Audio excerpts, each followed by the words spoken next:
한 사람씩 내 집을 안위로는 없고, 옆에 있는 성도 보고 잘 오셨습니다. 사랑합니다. 축복합니다. 한 번 더 해볼래요? 주님 만나서 살맛 납니다. 기름은 여러분 IQ가 딸려서 하려는지 모르겠는데, 목사님 잘 만나서 살맛 납니다. IQ가 높아요. 교회 잘 만나서 살맛 납니다. 은혜 없는 사람들은 그럴 겁니다. 어쩌다 이런 교회 만나가지고 툭 하면 와라 가라 하고 이러면서 사람 귀찮게 만든다고. 그런데 은혜 있는 사람들은 세상에 보기 드문 교회라고. 요즘 목사님들이 몸살이라고 난리인데, 우리 목사님은 그런 것 따지지 않고 진리를 사수하는 일이라면 목숨을 거는 거 보니까 역시 교회 잘 만났다고. 아멘 하는 사람 자손 만대 수천 대가 축복이 있을 줄 믿습니다. 아까 한 사람들, 지금 한 사람들은 그냥 수백 대나 받아요. 수백 대. 왜 이런 소리 하느냐? 내일은 동원령을 내렸어요. 그래서 경기도의회에서 못된 조례를 통과시켰습니다. 민주당 도의원 박옥분 의원이, 이 사람이 성평등위원회라고 하는 조례안을 발의했고, 이걸 결국 그렇게 목사님들과 약속하고 이 지역 국회의원도 호언장담했는데 결국은 그 다음 날로 통과시켜 버렸어요.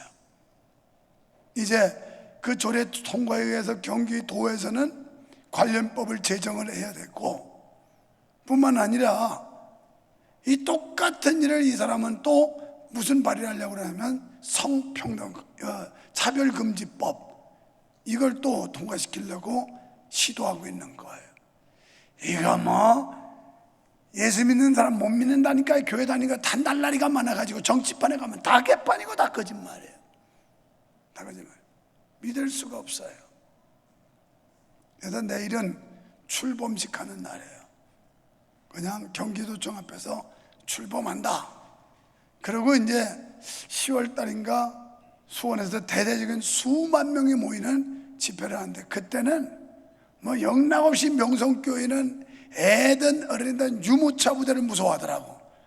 깐나이들은 유모차, 할머니도 유모차 밀고 막 이렇게 밀고 하고 타고 가고 이래서 다 모여야 돼. 다 모여야 돼.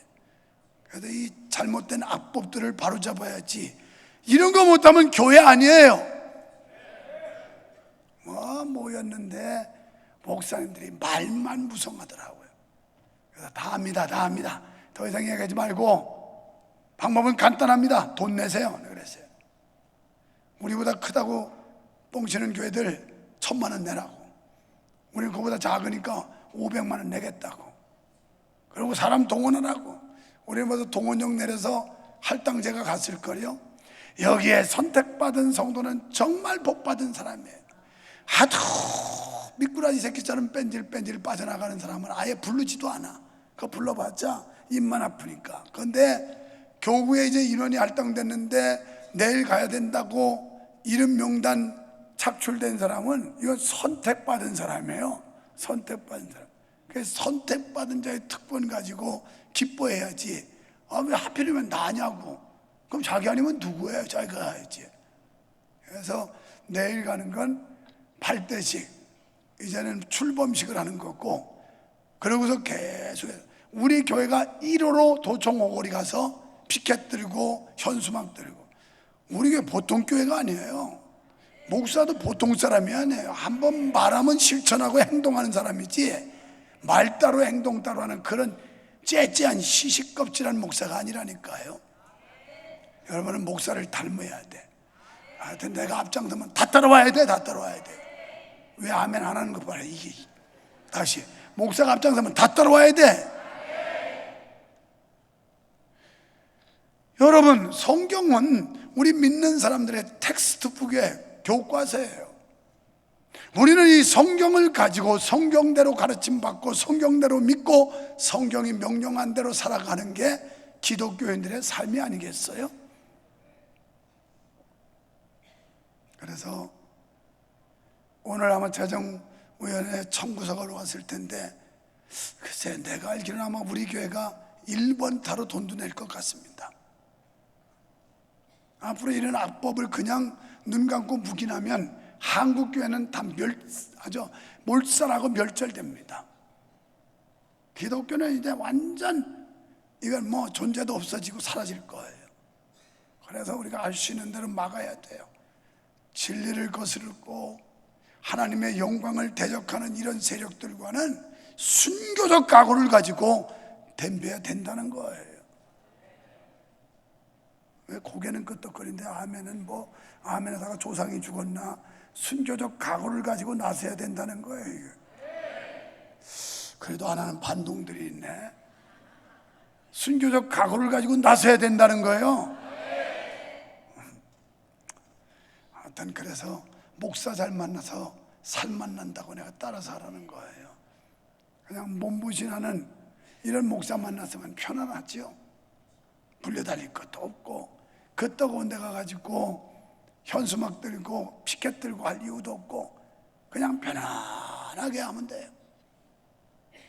그런데 목사를 잘 만나가지고 우리는 사방에 다 참여하면서 하나님의 진리를 사수해 보겠다고 몸부림을 치니, 그래서 딴 교회 교인들이 어쩌고 저쩌고 야야 입 닥쳐라.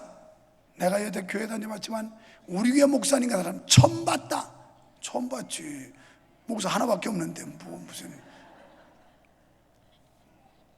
귀여운 손주를 보러 할머니가 택시를 탔습니다. 목적지에 갔는데 택시 요금이 5,000원이 나왔습니다. 할머니는 3,400원을 기사에게 줬더니 택시 기사가 할머니 5,000원 나왔어요. 1,600원 더 주셔야 돼요. 그랬더니 이 똑똑한 할머니, 날 속이려 들지 마. 내가 다 봤어. 내가 택시 탈 때 1,600원부터 시작하는 거 다 알았거든. 똑똑한 할머니예요. 여러분, 오늘 11장은 어떤 말씀이냐면 구원받은 하나님의 자녀들, 하나님의 백성들이 어떻게 살아야 될 것인가. 오늘 우리는 아름다운 미덕을 세우라고 말씀하면서 세 가지 미덕을 교훈하고 있어요. 첫째는 구제의 미덕을 세워라. 두 번째는 자족의 미덕을 세워라. 세 번째는 경건의 미덕을 세워라. 이 3대 미덕을 세워야 하는 게 기독교인들의 삶이라는 거예요. 먼저 1절부터 6절까지 보면 구제의 미덕인데, 전도자는 부유한 자들에게 구제의 삶을 살라고 말씀합니다. 그리고 구제는 조건이나 기대 없이 하라고 말씀하고 있어요. 구제하는데 무슨 조건이 붙고 어떤 기대를 가지고 구제하면 그것은 진정성 있는 구제가 아니라는 거예요. 여기 1절에 양식을 물 위에 던지라는 말씀은 미련 없이 모든 것을 포기하라는 말씀이에요. 그러니까 대가나 보상을 기대하지 말고 하라는 겁니다. 내가 그저 나누어주고 베풀어주고 사랑을 주었으면 우리는 더 이상 대가나 보상을 기대하지 말라는 거예요. 오늘 우리가 이런 일들을 제대로 못하는 게 내가 반드시 계산적으로 뭔가 받아야 된다고 생각하기 때문이에요.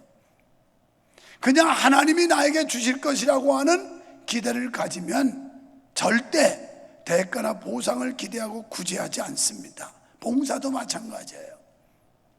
지난 주중에는 이제는 두 기관에서, 아까 수양관의 중고등부, 수양관의 성전이 두 개라서 하나는 고등부 하나는 중등부 나누어가지고 수련을 하는데 250명이나 간 그 장소에서 밥을 삶아대느라고 얼마나 애쓰는지 몰라요. 오늘까지 마감하는 아동국 성경학교 지금 수백 명의 아이들이 모여서 저렇게 하는데, 그걸 또 밥을 싸면서 오늘 밥 안 준대죠? 그냥 굶으세요. 아니면 집에 가서 드시고, 그것도 싫으면 카페에 가서 떡은 있으니까 떡 싸서 드시면 되잖아요. 아무거나 먹고 배부르면 되지 뭘 그렇게 밥 타령이요. 목사님, 나는 그래도 죽어도 먹어야 되겠어요. 죽는 사람이 뭘 먹어요? 그냥 죽으면 되지. 그래서 오늘 식당을 문 닫아서 밥 안 준답니다. 그래서 어린아이들 아동국 가느라고. 그런데 이렇게 더운 데서 땀을 흘리면서 아이들 가르치느라고 저 선생님들이 애를 쓰고 하는데, 이거 하나님이 보상을 준다고 생각할 때 기쁨으로 할 수 있지, 당장 내가 아이들에게 투자하고 뭔가 소득을 기대한다면 실망할 수밖에 없어요. 그리고 낙담할 수밖에 없어요. 그러니까 우리가 무슨 사랑을 베풀거나 구제를 할 때 기대나 보상을 하지 말고 그냥 순수하고 순전한 마음으로 하라. 그러면 하나님이 갚아줄 줄 믿습니다. 2절 말씀에 구제 대상에는 제한을 두지 말라는 거예요. 7이든 8이든 그냥 제한을 두지 말고 될 수 있는 대로 많은 사람들에게 베풀라는 거예요. 4절 말씀은 지나치게 심사숙고하다 기회를 잃지 말라는 말씀이에요. 일기를 살피다가 풍세를 살펴보는 자, 그러니까 그날그날의 일기를 핑계로 씨를 뿌리지 않는 자, 구제를 등한시하는 자, 여러 가지 이유 핑계대면서 봉사나 헌신을 거부하고 나누기를 꺼려하는 자, 이런 사람들을 말씀하는데, 전도자는 지나치게 천기를 살피는 사람은 결코 파종에 착수할 수 없다라고 말씀합니다. 마찬가지로 지나치게 구제의 기회를 따지고 구제의 대상을 따지고 하다 보면 결코 구제할 수가 없다는 말씀이에요. 우리가 무슨 일을 할 때 우리는 신중해야 될 그런 의미가 있습니다. 그러나 매사에 신중하다 보면, 지나치게 신중하다는 아무것도 못하게 돼 있어요. 그렇습니다. 이 구제에는 기한과 때가 없다는 말씀이에요. 때를 가리지 말고 구제해야 될 줄 믿습니다. 로마서 12장 6절로 8절에 구제하는 사람은 성실함으로 해라, 이렇게 말씀하고 있어요. 가식으로 하지 말고 또 조건이나 보상을 기대하지 말고 그냥 순수한 마음으로 하라는 거예요. 잠언 19장 17절에 보니까 가난한 자를 불쌍히 여기는 것은 여호와께 꾸이는 것이니 그 선행을 누가 갚아주느냐? 하나님이 갚아준다는 거예요. 하나님. 할렐루야. 하나님이 갚아줘요. 저는 지금까지 도움을 받고 목회한 적은 없습니다. 도움만 주면서 목회했어요. 개척교회 해가지고 성도가 몇십 명 되지 않을 때도 3년 동안 내가 사례비는 안 받았지만 농어촌교회 선교하는 일은 먼저 했어요. 그저 나누어 줬어요. 할 수만 있으면 베푸는 일. 그랬더니 하나님이 이런 은혜와 축복을 주시더라고.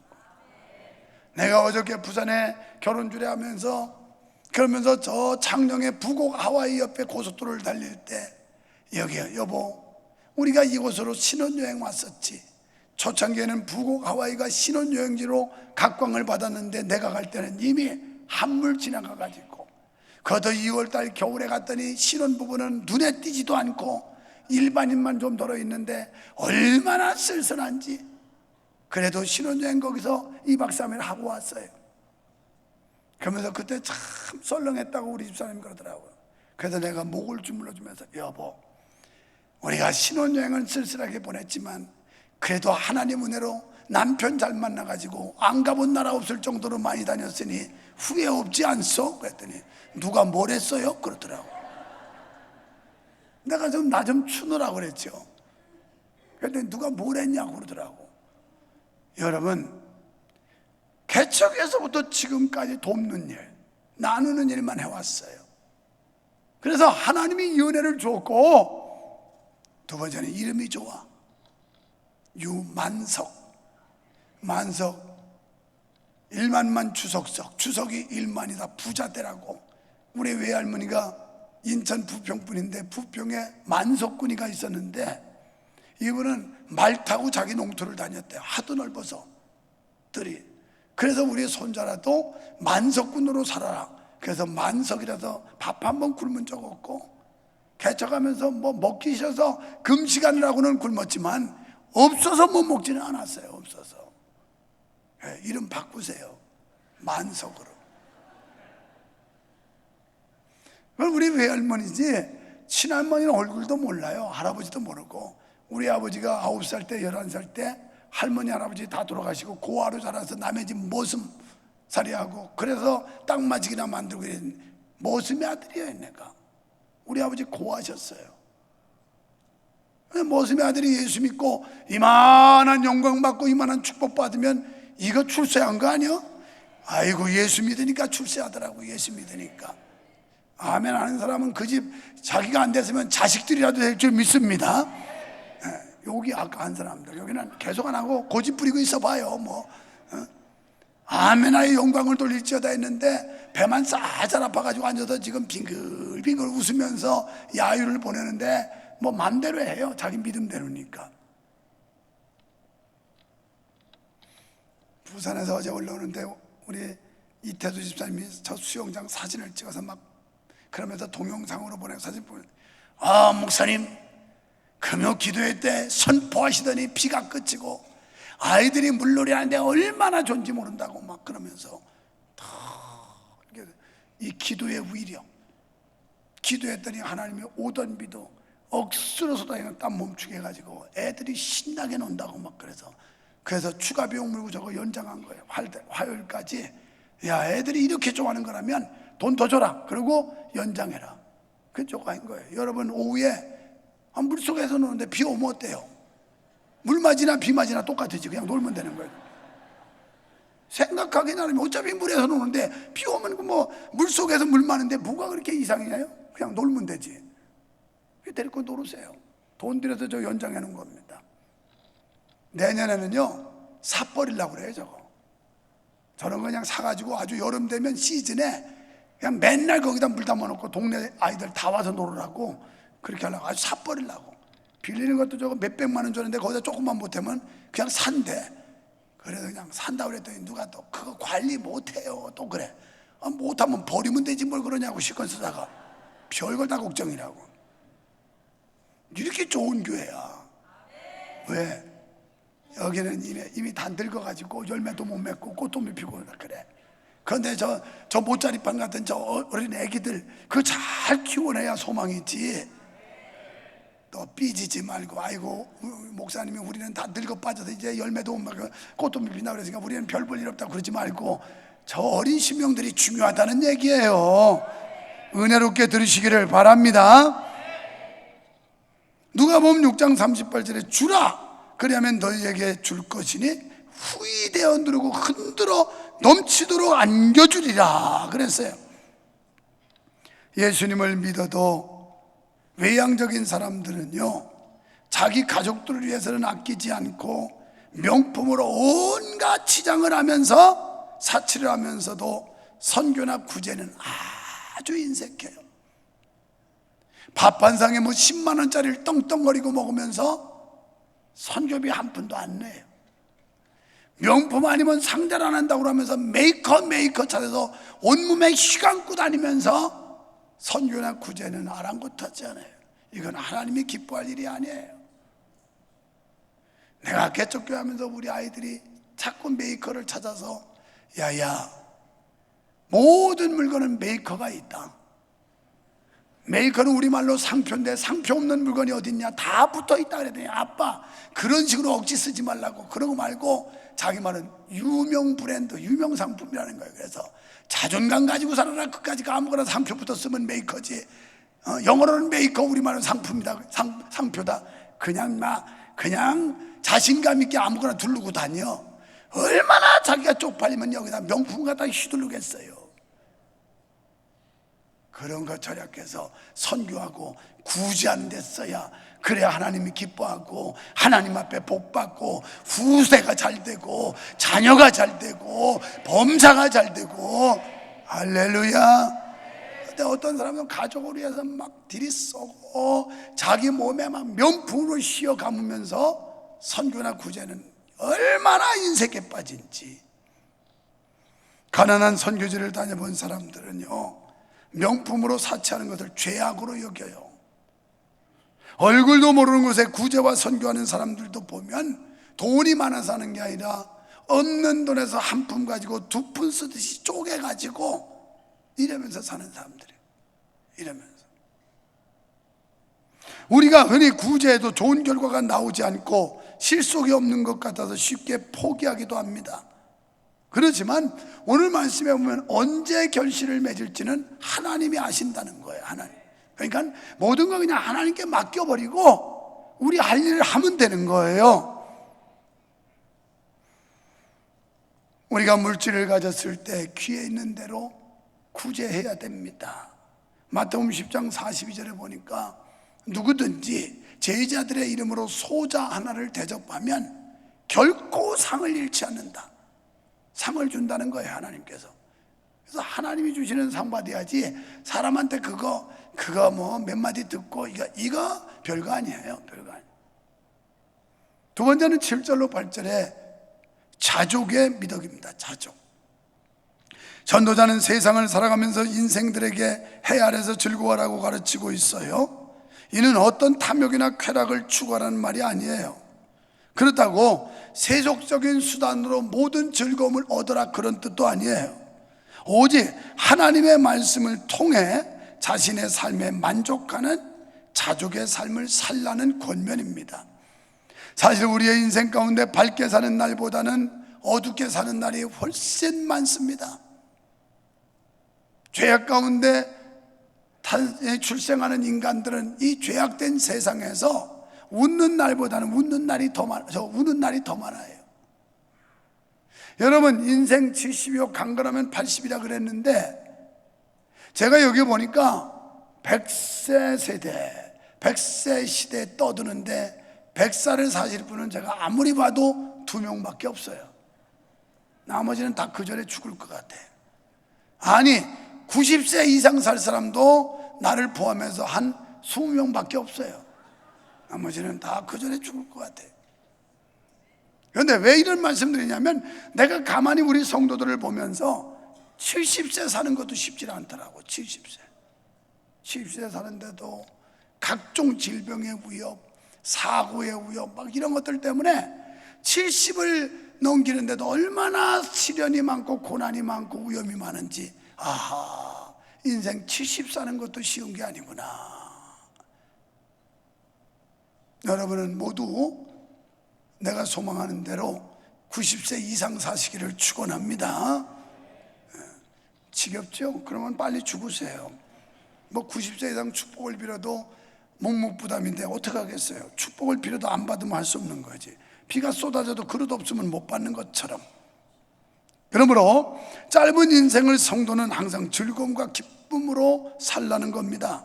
그것이 우리 인생을 향한 하나님의 거룩한 뜻이라는 거예요. 그러나 죄악으로 인해 인생은 기쁨과 즐거움, 감사와 찬양보다는 두려움과 불안, 근심과 걱정이 더 많은 게 사실입니다. 여러분, 이런 상황에서 어떻게 해야 우리가 자족할 수 있을까요? 그것은 우리의 모든 것을 친히 담당하신 예수 안에서만 가능해요. 내 마음속에 주님이 계시면, 내 속에 성령이 계시면 우리는 자족할 수 있어요. 이런 사람은 모든 걸 다 긍정으로 생각하고 그리고 하나님 앞에 감사할 수 있어요. 그런데 이 속에 성령은 빠져나가고 악령이 판을 치면 모든 게 불평과 불만과 원망과 시비와 한숨과 탄식과 이런 것밖에 없어요. 이 안에 그리스도가 있어야 눈에 보여지는 것들이 기준이 아니고 우리는 얼마든지 현실 앞에 자족하며 기뻐하며 하나님께 감사하며 살게 될 수 있다는 거예요. 예수님 안에서 자족했던 대표적인 인물이 사도 바울이죠. 그런데 사실 사도 바울이 전도자로 부름받은 이후에 그가 당했던 고통과 고난은 이루 말할 수가 없어요. 여러분, 예수님 만나기 전에 사도 바울이 어땠던 사람입니까? 사회적 지위가 높았던 사람이고 배움과 학식이 많았던 사람이고 권력을 가지고 있던 사람이고 그리고 아주 전통적인 가정에서 태어나서 대단하게 위세등등했던 사람이 사도 바울이에요. 그래 어쩌다가 예수님 만나는 바람에 세상에 40에 하나 가만매 39대씩을 3번이나 맞고 감옥에 갇히기도 하고 멸시와 천대를 받고 얼마나 힘든지 몰라요, 인간적으로 볼 때. 그런데도 사도 바울은 나는 그리스도 안에서 날마다 자족하는 비결을 배웠다, 이렇게 말해요. 여러분도 그렇게 된 거 아니에요? 어쩌다가 예수 믿어가지고 오늘 같은 날 다 성가 찬양대 여기도 2, 4, 6, 8, 10 원래 보통 11줄 쓰더니 좀 줄었어요. 2부 찬양대도 많이 어디 도망갔더라고요. 그냥 모처럼에 휴가인데 목사님 예수는 평생 믿을 거고 휴가는 1년에 한 차례 하는 건데 그걸 이해를 못하느냐고. 나 이해해요, 실컷 놀다 와라, 나 그러고. 그런데 가고 싶어도 가지도 못하고 잡혀가지고 이거 무슨 왼수냐, 내가 어쩌다가 이거 주님 만나가지고 내 모양이 이 꼴이냐, 내 팔자, 이거 팔자 소리 하지 말래. 우리 집사람한테 2부 때 어쩌다 예수 만나서 팔자가 이렇게 바뀌었냐 그랬더니 여보 다 좋은데 팔자 재수 이런 건 뺐으면 좋겠다고 그래가지고 주의 먹었어요, 주의. 그래서 내 신세가 어쩌다 이렇게 됐느냐, 좀 바꿔야죠, 내 신세가. 그런데 사도 바울은 예수 만나고 예수 믿는 것 때문에 이전과 이후가 전혀 상반된 이런 삶이었지만 그것 때문에 한탄하거나 야속해하거나 원망하지 않고 오히려 그리스도를 만난 뒤에 새로운 삶을 발견했고 새로운 인생을 찾게 되었고, 그래서 난 그리스도 안에서 날마다 자족하는 비결을 배웠는데 내가 풍부에 처할 줄도 알고 그리고 비천에 처할 줄도 아는, 그래서 부유한 삶에도 가난한 삶에도 어디에서라도 적응하고 극복할 수 있는 힘을 얻었다, 이렇게 외치고 있어요. 이게 그리스도를 소유한 사람들의 삶의 모습이에요. 진정으로 그 마음속에 예수가 있는 사람들에게 평화로운 삶이고 소망의 삶이고 기쁨과 감사의 삶인 줄 믿습니다. 그래서 빌립보 4장 11절에 그리스도와 더불어 자족하는 일체의 비결을 배웠다, 그래요. 그렇습니다. 주님과 함께하는 삶은 어떤 형편과 환경에서도 감사할 수 있습니다. 에베소 5장 19절에 보면 범사에 항상 하나님께 감사하라 그랬어요. 여러분, 범사에 감사하는 여러분 되시기를 축원합니다. 항상 기뻐하시기를 축원합니다. 즐겁게 사시기를 축원합니다. 이게 하나님이 우리를 향한 뜻이라는 거예요. 그래서 한 주간 동안 열받는 일이 많았을지라도 예배당 와서 앉아서는 빵긋빵긋 방글방글 싱글벙글 웃고 앉았어야지, 벌레 씹은 얼굴하고 그러면서 인상 팍 쓰면 나는 그분들 쳐다보면 기가 죽어가지고 설교를 못해요. 상당히 내가 깡다고 있는 목사인데도 그런 사람들만 막 위축이 돼가지고 설교에 나오다 쏙 들어가요. 지금 속으로 웃기고 계시네 그러는데 웃기려고 그러는 거예요. 내가 뭐 그런 사람들 때문에 설교를 못할 사람도 아니에요. 그 뭐 인상 쓰거나 말거나, 여기 봉원종 장로가 인상 쓰고 있으면 이쪽 쳐다보고 하는 거예요. 꼴보기 싫으니까. 그래서 유지현 집사가 인상 쓰고 있으면 저 뒤에 쳐다보고 하는 거예요. 보기 싫은 사람들 얼굴 볼 거 없이 말이에요. 그런데 하나님은 기쁘고 즐겁게 사는 게 하나님이 우리를 향한 뜻이라는 거예요. 여러분, 성령 충만하면 기뻐할 수 있어요. 예수 충만하면 감사할 수 있어요. 즐겁게 살 수가 있어요. 어떤 환경도 우리는 극복할 수 있어요. 믿으시면 아멘 합시다. 어제 부산 가서 부산 명성교 황원교 목사님 딸내미 은진이 결혼 주례라는데, 내가 지금까지 수많은 커플들 결혼 주례했지만 세상에 이 은진이가 얼마나 생글생글 웃는지, 너는 시아버지 사랑 많이 받겠다나 그랬지. 나도 그런 며느리 얻으려고 했는데 우리 며느리가 속도 깊고 참 착하기는 하지만 너처럼 이렇게 살랑살랑하고 애교스러우면 얼마나 좋을 뻔했냐. 우리 며느리는 며느라 얼굴 좀 보여줘라. 안 되는데 얘 어찌 안 되냐, 보고 싶다. 화장 다 지웠는데요. 며느라 오늘 얼굴 좀 보여줘라. 안 되는데요. 왜 안 되냐? 뽀드락지가 나서 안 되는데요. 이 빙에 저 빙에서 며느리 사랑은 시아버지라고 그저 보고 싶은데 안 보여줘요. 안 보여. 그래서 우리 아들놈 보고 세상에 세영이는 어떻게 시아버지한테 좀 알랑알랑하면서 얼굴 좀 보여줄 때를 봤는데 안 보여주냐 했더니 아빠, 그 아빠 세대 가지고 이렇게 무리하게 요구하지 마세요. 그거 실례예요. 자식 새끼 다 필요 없어요. 우리끼리 행복하게 사는 거지. 그까짓 거 짝 맞춰놓으면 아무 짝에 소용없어요. 아무 짝에 소용없어요. 여러분 인생 여러분이 즐기며 살아요.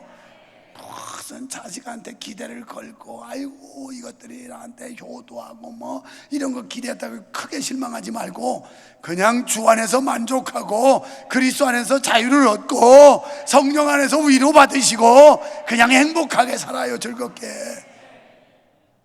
할렐루야. 그래서 화 딱 지나서 전화를 또 안 하면 우리 아들님이 또 다시 전화해요. 아빠 삐졌어요? 야 인마 치사해서 전화 안 한다 그래. 아이고 삐지기는 무슨 그런 거 가지고 또 삐지냐고 또 이래요. 아주 아들이 또 하나 있으면 내가 어제 은진이 같은 며느리를 찾아서 얻어보겠지만 아들은 하나밖에 없어가지고 이미 다 이제 뭐 손자낳고 그랬는데 바꿀 수도 없고 그러다고 새로 고를 수도 없고 끝난 거예요. 근데 하나님도 마찬가지예요. 우리가 막 예수면서 우거지 상호를 하고 주방에서 쓰는 행주비 틀어놓은 것처럼 이러고 이거 좋아하지 않아요. 하나님은 즐겁게 살으라는 거예요. 행복하게 살라는 거예요. 예수 그리스도 안에서 자유함 있는 사람 행복할 줄 믿습니다. 옆에 사람 한번 쳐다봐봐요. 어떻게 생겼나? 인상 더럽게 생겼나? 괜찮게 생겼나? 아직 이런 얘기하는데도 인상 팍팍 쓰고 있는 그런 인간은 어쩔 수 없어요. 예수님이 바꿔야지. 세 번째 9절로 10절에 보니까 경건의 미덕이에요. 전도자는 마지막으로 젊은 청년들을 향해 훈계합니다. 그러니까 마음에 근심을 가져오는 행악들을 몸에서 떠나게 하라는 거예요. 그러면서 반어적 표현을 쓰고 있어요. 눈에 보이고 마음에 끌리는 것, 해보고 싶은 거 있으면 다 해봐라. 맘대로 해봐라. 네 멋대로 해봐라. 막 이런 반어적 표현이에요. 한번 너 그렇게 하고 싶은 거 많으냐? 맘대로 해봐. 맘대로 해봐. 이 반어적 표현을 쓰고 있는데 젊은이의 특징은 순수하고 패기 넘치는 활동력에 있습니다. 때문에 젊은이는 미래에 관한 온갖 걱정들을 자신감으로 인해 모두 던져버릴 수가 있습니다. 그리고 미래에 대한 꿈으로 부풀어 있어요. 이것이 젊은이의 특권이에요. 세상에 다른 회의 때문에 늦게 갔더니 10시에 가서 내 방에 가서 옷을 다 반바지로 티로 바꿔 입었는데 또 다른 데 전화 통화를 하는데 내 아내가, 우리가 아니지, 내 마누라니까 내 아내지, 우리면 뭐 모든 남자 같이 공유하는 것도 아니고 내 아내가 들어오더니만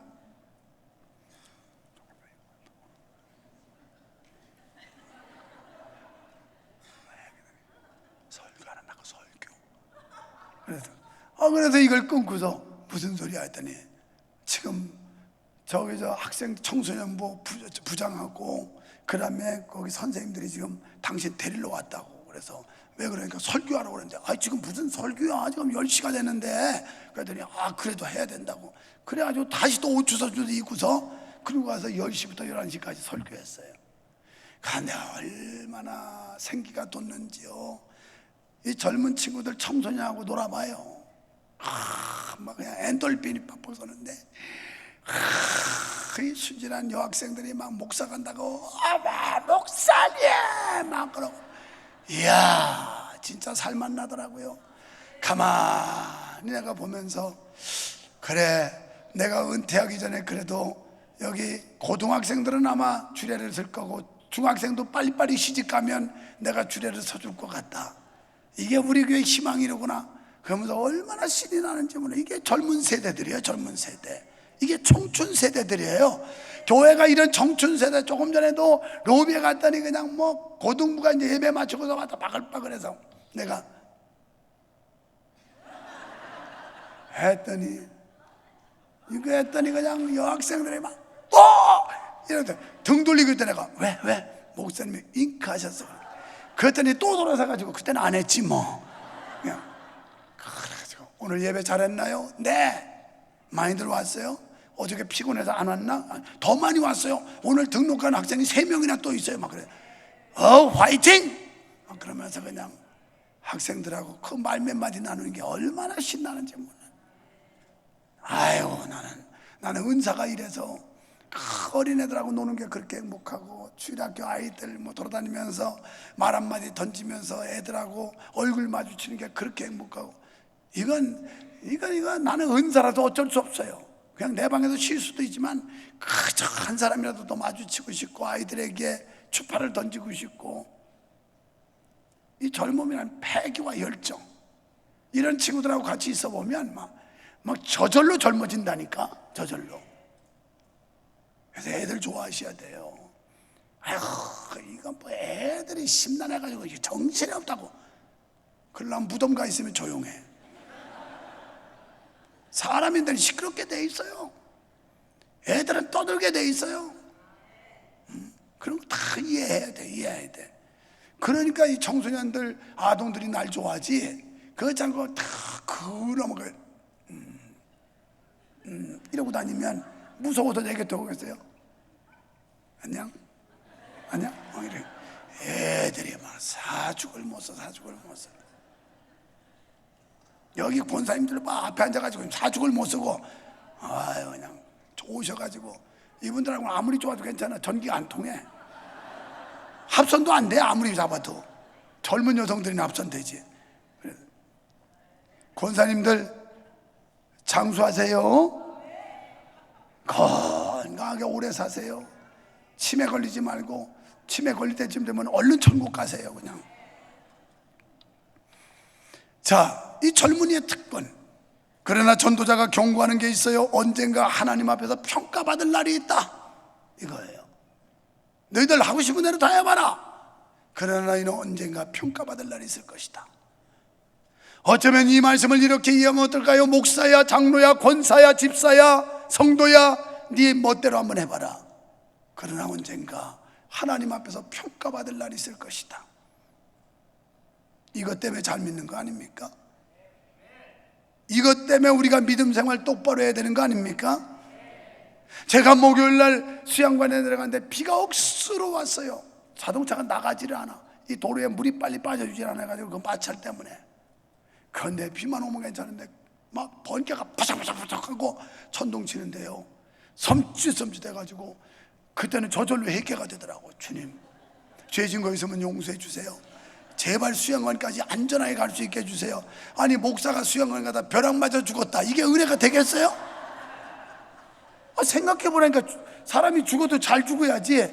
목사님이 수원교회에서 신들이 수양관에 아이들 집회 주려고 운전하고 가다 벼락 맞아 죽었다, 이거 별로 은혜가 안 돼. 물론 벼락 맞아 죽을 수도 있지만 그 은혜가 안 돼. 그래서 주여, 제발 번개도 멎게 하시고 멈추게 하시고, 수양관까지만 좀 안전하게 가서, 수양관에 돼지든지 살든지 그건 상관이 없는데 이거 가다가 벼락 맞는 건 싫습니다. 그런데요, 그렇게 되니까 나를 돌아보게 되더라고요. 야, 이거 혹시 벼락 맞을지도 않나, 이 생각이 막 섬찟섬찟. 여러분은 그런 거 가지고 좀 은혜도 못 받습니까? 아니, 나 같은 사람은 은혜가 있어서 그런 거 보고도 은혜를 받는데, 세상에 하나님의 말씀을 듣고도 은혜 못 받는 인간들은 도대체 이게 뭐예요? 이게 도대체 사람이지 뭐야? 그러면서 문득 뭐가 떠오르냐면, 하나님의 나팔소리 천지진동할 때에 그 노래가 떠오르는 거예요. 주님이 재림할 때 하나님의 나팔소리에 맞춰 천지가 막 진동할 텐데, 이 천둥 번개 이건 될 것도 아닐 텐데 그때 얼마나 무시무시할까.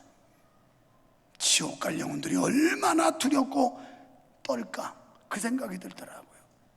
우리도 천국 가는 보장이 없다면, 천국에 소망이 없다면 그 상황에서 얼마나 바들바들 떨까. 성경은 베드로 사도를 통하여 천사장의 나팔소리에 천지가 진동하며 불병과 불수레를 타시고 주님이 재림하시는 만왕의 왕으로 심판주로 오실 때가 있는데, 그때 우리는 우리의 이름이 불려야 돼요. 나 밟을 때 만석이를, 나 밟을 때 원종이를, 나팔 불 때 현남이를 왜 아멘 안 하냐?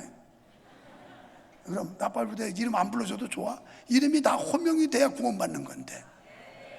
저는 운전하고 가면서 굉장히 진지해지더라고요. 아, 주여, 우리가 주님 다시 오실 때 이보다 더 두려운 현상들이 나타날 텐데, 그때 주님 앞에 구원받을 수 있어야 할 텐데, 그때 휴거될 수 있어야 될 텐데, 막 이게 진지하게 생각이 되는 거예요. 참, 그런 거 보면 목사가 은혜가 있어요. 그냥 그 천둥 번개 치는 것만 해도 비 오는데도 그 은혜 받고 운전대를 울리고 가니, 이게 보통 은혜 있는 목사가 아니에요. 아멘 하는 사람은 자손이 유목사보다 더 잘 될 줄 믿습니다. 그 사람들은. 그래서 여러분, 방종, 이 생기발랄한 특권을 가지고 있지만 자기가 하고 싶은 대로 한다고 해서 방종해도 좋다는 의미는 아닙니다. 여러분, 방종은 생기발랄한 것과 다른 거예요. 방종은 자기 중심으로 사는 걸 방종이라고 그래요. 하나님 중심이 아니고 내 중심, 하나님 뜻이 아니고 내 뜻, 하나님의 생각이 아닌 내 고집, 이게 방종이에요. 방종은 근심거리를 낳게 되고 범죄의 자리에 서게 합니다. 전도자는 이 점을 경고하면서 젊은이는 눈부신 젊음을 낭비할 것이 아니라 그 아름다운 날에 여호와 하나님의 말씀 안에서 주님의 생명력을 마음껏 발산하되 절제의 미를 살리라는 거예요. 절제. 말을 하고 싶지만 절제해야 되고, 행동을 하고 싶지만 절제해야 되고, 우리가 절제를 해야 돼. 그래서 말도 은혜로운 말, 잠언서 말씀처럼 때에 맞는 아름다운 말은 은쟁반의 금사와 같으니라. 이렇게 은혜로운 말, 긍정하는 말, 칭찬하는 말, 축복하는 말, 이런 말을 많이 해야지. 비난하는 말, 흉보는 말, 유언비어, 헐떠는 이런 말에는 절대 복이 안 돼요. 한번 옆 사람 찾아보고 말 조심합시다. 말 조심해야지. 말 조심 안 하면 개 됩니다. 무슨 소리야? 말 잘못하면 개소리 된다 이 말이야. 그러니까 말 조심해야 돼. 말 조심. 이 제어하는 절제, 성령의 은사 가운데 맨 마지막에 가장 중요한 은사가 뭐냐? 절제. 제어할 수 있는, 멈출 수 있는, 이게 필요하다는 거예요. 여기서 우리가 하나 알아야 할 게 있습니다. 단순히 청년의 때는 꽃피는 그런 청운의 시기만 말하는 게 아니에요. 우리 생명이 부지하는 동안, 살아있는 동안을 얘기하는 거예요. 우리가 이 땅에 머무르고 있는 동안, 이때 허송세월하지 말고, 세월을 낭비하지 허비하지 말고, 이때 청년의 때, 일할 수 있을 때 우리 개인의 일도 하나님의 일도 열심히 하라는 그런 뜻이에요. 여러분, 건강 있고 시간 있고 물질 있을 때 하나님의 영광을 위해서 멋지게 사시기를 주님의 이름으로 축원합니다. 축원합니다.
하나님 아버지, 우리가 진리를 사수하는 일에 불의 앞에 비겁하지 않게 하시고 불신앙과 야합하지 않게 하시고 비진리를 따라가는 기회주의가 되지 않게 하여 주시옵소서.